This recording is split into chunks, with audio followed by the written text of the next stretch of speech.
গায়ে এক্ষুনি দুটো টিয়া পাখি উড়ে আসতে দেখলাম। এই যে চোখের সামনে থেকে কি সুন্দর বসে আছে।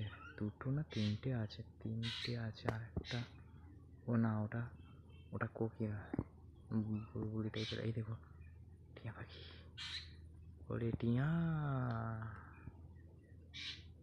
কি সুন্দর দুজনে বসে আছে। ও বাবুরি, খুব আনন্দ, তাই না?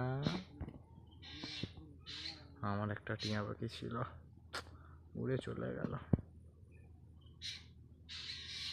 বাবা ও নিজের লেজটাকে কিভাবে নিজে করছে দেখুন।